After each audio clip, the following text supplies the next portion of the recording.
കോസ്മെറ്റിക്സിലാണ്. നമ്മുടെ രൂപ മാം, ഞാൻ ഇന്ന് വന്നത് മാമിനാണല്ലോ. ലിപ്പ് എനിക്ക് ഭയങ്കര ബ്ലാക്ക് ആണ്. അപ്പോൾ അതിനെ കുറിച്ച് കുറച്ച് ഡീറ്റെയിൽ ആയിട്ട് എങ്ങനെയാണ് അത് ഒന്ന് പറഞ്ഞു തരാം. നമുക്കിപ്പോൾ ലിപ്പ് ഡാർക്കായിട്ടിരിക്കുന്നത് എന്ത് ചെയ്യണമെന്ന് അറിയാതെ പലർക്കും ചിലർ പോയി ലേസിൽ ചെയ്യാറുണ്ട്, പിന്നെ അതുപോലെ ഫിനിഷ് ടാപ്പിംഗ് ഒക്കെ ചെയ്യാറുണ്ട്. പക്ഷേ എങ്കിൽ നമ്മൾ മൈക്രോ ഫിനിഷാണ് ഏറ്റവും ബെസ്റ്റ്, സേഫ് ആയിട്ട് ഞാൻ പറയുന്നത്. എന്നാൽ നല്ല പെർമനൻ്റ് ആയിട്ട് റിസൾട്ട് കിട്ടുന്ന ഒരു സന്ദേശത്തിൽ മൈക്രോ ഫിനിഷ് തന്നെയാണ്. അപ്പം നമ്മൾ എത്ര സിറ്റിങ്സ് എടുക്കേണ്ടി വരും ഇത് ചെയ്യാൻ മാറണമെന്നുണ്ടെങ്കിൽ? ഇപ്പോൾ ഞാൻ കണ്ടില്ല, ഞാൻ പറയുന്നത് നല്ല ഡാർക്ക് ഇപ്പോൾ നോർമൽ ഒരു പിഗ്മെന്റേഷൻ ഒക്കെ ആണെന്നുണ്ടെങ്കിൽ നമുക്ക് ഒരു മിനിമം 2 സിറ്റിംഗ് എടുത്താൽ മതി. ഓക്കെ, നമ്മളിപ്പോൾ ഈ ട്രീറ്റ്മെന്റ് കഴിഞ്ഞ ഉടനെ യൂസ് ചെയ്യാമോ ലിപ്സ്റ്റിക്സ് കാര്യങ്ങളൊക്കെ? ട്രീറ്റ്മെന്റ് ചെയ്ത് കഴിഞ്ഞാൽ നമുക്കൊരു 5 ഡേയ്സ് നമുക്ക് ലിപ്സ്റ്റിക് അവോയ്ഡ് ചെയ്യേണ്ടി വരും. ലിപ്പിന്റെ ഡാർക്ക് ഷെയ്ഡ് മാറി മാത്രമേ ഉള്ളൂ, ലിപ്പിന്റെ ഷെയ്ഡിൽ ഒരു വ്യത്യാസം വരില്ല. പെർമനന്റ് കോസ്മെറ്റിക്സിൽ ഫിബ്രോസ് എന്ന് പറയുന്ന ഇന്റർനാഷണൽ ബ്രാൻഡിൻ്റെയാണ് നമ്മുടെ ഇവിടുത്തെ എല്ലാ സർവീസുകളും അതുപോലെ ട്രീറ്റ്മെന്റിന്റെ കൂടെ കിട്ടുക. അതുപോലെ തന്നെ ക്വാളിറ്റി കോംപ്രമൈസ് ഇല്ല. നമ്മൾ 2017 സ്റ്റാർട്ട് ചെയ്യുമ്പോൾ മൈക്രോ ബ്ലേഡിംഗ് കൂടെ സ്റ്റാർട്ട് ചെയ്തു. ഐബ്രോസ് മൈക്രോ ബ്ലേഡിംഗ് നമ്മളിവിടെ സ്റ്റാർട്ട് ചെയ്തു. അതായത് നമ്മളായിട്ട് ഇത് ഇൻട്രൊഡ്യൂസ് ചെയ്യുന്നത് കേരളത്തിൽ ഫസ്റ്റ് പെർമനന്റ് കോസ്മെറ്റിക് എന്നൊരു കൺസെപ്റ്റ് നമ്മൾ അവിടെ കൊണ്ടുവന്നത്. അങ്ങനെയുള്ള ഫസ്റ്റ് മൈക്രോ ബ്ലേഡിംഗ്. പിന്നെ അത് കഴിഞ്ഞ ഓരോന്നോരോ വർഷങ്ങളിൽ കൂട്ടി എല്ലാ പെർമനന്റ് കോസ്മെറ്റിക്സ്, അതായത് scalp pigmentation, eyebrows microblading, permanent eyeliner, dark lip action, lip blush, രണ്ടും ഒന്നാണ്. ഇതും ചോദിക്കുന്നത് ചിലർ ലിപ് ബ്ലഷ്, പെർമനന്റ് ലിപ് ബ്ലഷും ഡാർക്ക് ലിപ് ആക്ഷനും ഒന്നാണെന്ന് ചോദിക്കുന്നത്. രണ്ടും ഒന്ന്.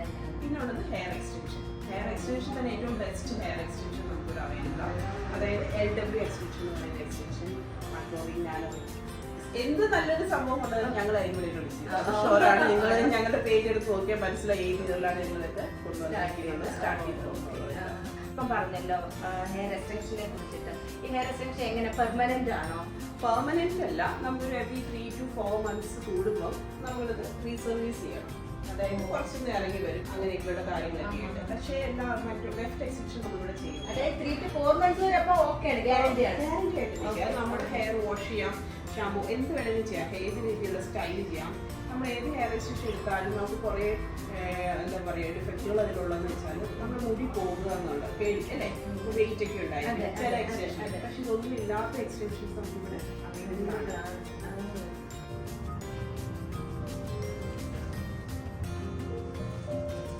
ഇപ്പം നല്ല ഡാർക്കാണ്, മുകളിൽ അപ്പർ ലിപ്പ് പ്രത്യേകിച്ച് ഡാർക്ക് സ്കൂളാണ്.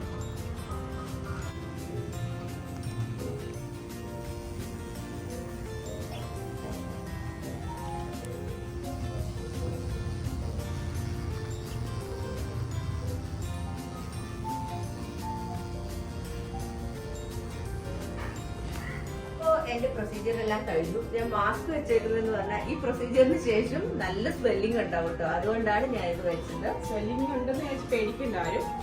ഒരു 24 hours തന്നെ കംപ്ലീറ്റ് സബ്സൈഡ് ആവും, നോർമൽ ലിപ്പിലോട്ട് വരും. അതുകൊണ്ട് ആ ഒരു കാര്യത്തിൽ പേടിക്കേണ്ട. പിന്നെ വേദന ഉണ്ടായിരുന്നു, നമുക്ക് സഹിക്കാൻ പറ്റുന്ന കണക്കുള്ള വേദനയുള്ളൂ, അത്രേ ഉള്ളൂ.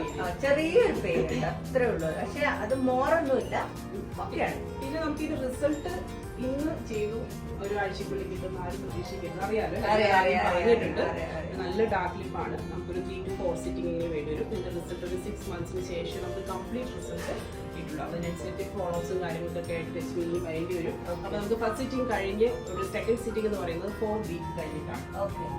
4 week എവറി 4 week നന്നായിട്ട് ഓരോ സിറ്റിംഗ് ഓക്കെ അല്ലേ? Thank you so much.